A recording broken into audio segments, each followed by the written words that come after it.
사도행전 25장 13절에서 22절까지 말씀 한 절씩 교독하면서 봉독하겠습니다.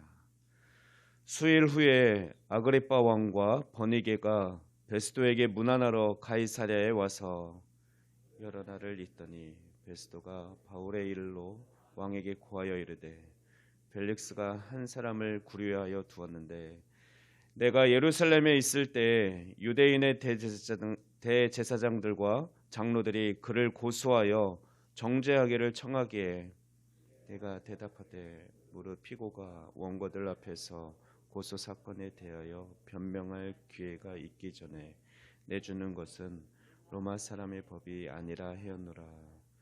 그러므로 그들이 나와 함께 여기 오매 내가 지체하지 아니하고 이튿날 재판 자리에 앉아 명하여 그 사람을 데려왔으나 원고들이 서서 내가 지목하던 것 같은 악행의 혐의는 하나도 제시하지 아니하고 오직 자기들의 종교와 또는 예수라 하는 이가 죽은 것을 살아있다고 바울이 주장하는 그 일에 관한 문제로 고발하는 것뿐이라.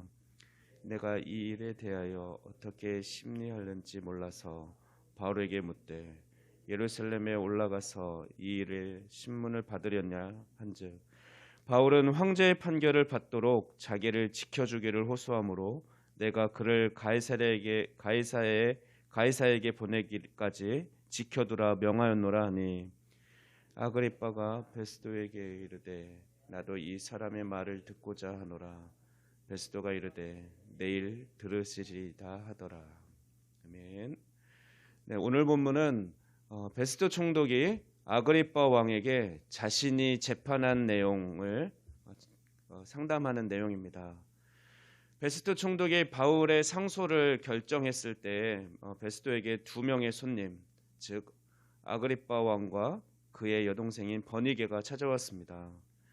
아그리빠 왕은 아그리빠 2세로 헤롯 아그리빠 2세로 헤롯 왕의 손자입니다. 그리고 그의 여동생 버니게와 또 이전 총독이었던 벨리스 총독의 아내 드루실라는 자매입니다. 버니게는 삼촌 헤롯과 결혼했다가 그를 버리고 길리기아 땅 왕 폴린 왕과 결혼했다가 또 헤어진 후에 지금은 자기 오빠와 불륜 관계를 맺고 있습니다. 베스도 총독이 자신을 찾아온 아그리빠 왕에게 자신의 결정 상황을 상담하는 것을 보면 베스도는 바울을 로마 가이사의 재판으로 이송한다라는 그 상소를 받아들이는 결정을 하긴 했지만 그가 얼마나 고민 중에 있었고 얼마나 불안했는지를 알 수 있습니다. 유대인 지도자들의 요구대로 결정해주지 않았기 때문에 혹시 정치적인 보복이 있지는 않을까 두려워하면서 자신이 내린 결정이 괜찮은 것인지를 헤롯 왕에게 아그리빠 왕에게 상담하고 있습니다. 베스도는 아그리빠 왕에게 바울에 대해서 자신이 파악한 내용을 자세하게 말합니다. 이 사람이 형사적으로는 잘못한 증거는 전혀 보이지 않는다. 이 사람들이 발견한 것은 종교적인 문제, 즉 예수가 부활했다고 하는 주장 때문에 생긴 것이다 라고 그 핵심을 전합니다. 즉 예수님이 부활하셨다라는 바울의 말에 유대인들이 흥분해서 그를 잡으려 한다는 것입니다. 여기서 우리가 깊이 생각해야 될 메시지를 발견하게 됩니다. 지금까지 우리는 유대인들의 송사, 그리고 벨릭스 총독의 재판, 그리고 베스도의 총독의 재판까지 쭉 살펴보았는데 바울이 도덕적으로나 윤리적으로, 즉 형법상으로는 문제가 없었으나 오직 예수가 그리스도요, 예수님께서 다시 부활하셨다라는 그의 주장이 문제가 된 것입니다. 그렇다면 바울은 자기의 입장을 또 자신을 반대하는 사람들에게 정확하게 그렇게 전달한 것이 됩니다. 즉 복음을 제대로 전한 것이고 자신의 사명을 다한 것이 되는 것이죠.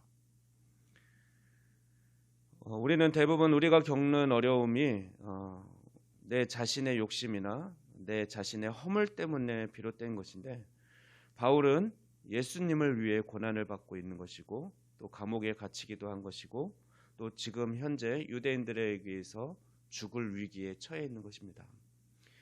바울의 삶에 비추어 우리의 삶을 돌아보길 원합니다. 우리는 누구를 위해서 지금 고생하며 살고 있습니까? 누구를 위해서 공부하기도 하고 또 누구를 위해서 돈을 벌고 우리가 겪고 있는 고난은 누구 때문입니까? 더 이상 우리 자신 때문에 내 욕심이나 나를 위해서 힘들게 사는 것이 아니기를 바랍니다. 그런 고생은 남는 것이 없습니다. 피곤하고 지치고 고통스럽고 인간에 대한 실망만 있을 뿐입니다. 여러분, 우리는 오늘날 아무리 못 사는 사람도 사실 세 끼는 먹고 삽니다. 또 반대로 우리가 아무리 잘 산다고 해도 세 끼 그 이상을 먹겠습니까? 또 우리가 아무리 많은 집을 소유하고 아무리 넓은 집을 소유한다 해도 내가 누울 자리는 한 평이면 충분합니다. 그렇다면 중요한 것은 무엇입니까? 우리에게 가장 중요한 것은 우리가 얼마나 양심대로 사느냐, 또 하나님의 영광을 위해 살아가는가의 문제입니다. 영원한 하나님 나라를 위해 수고하고 고생하는 것은 영원히 남습니다. 그러나 단지 나를 위해서 이 세상에서의 부와 명예를 위해 수고한 것은 내가 죽으면 그것으로 끝입니다. 여러분, 우리 남은 인생을 영원한 것에 투자하는 삶, 또 영혼을 잘 준비하는 인생을 살아갑시다. 이 땅의 삶을 위해서만 고생하지 말고 바울처럼 영원한 하나님 나라를 위해 우리 함께 수고하고 애쓰며 살아갑시다. 복음을 위해서 어떤 고난과 희생도 기쁘게 받을 수 있는 그런 믿음으로 성장하는 저와 여러분이 되기를 소망합니다. 기도하겠습니다. 살아계셔서 언제나 우리와 함께 하시는 하나님 감사합니다.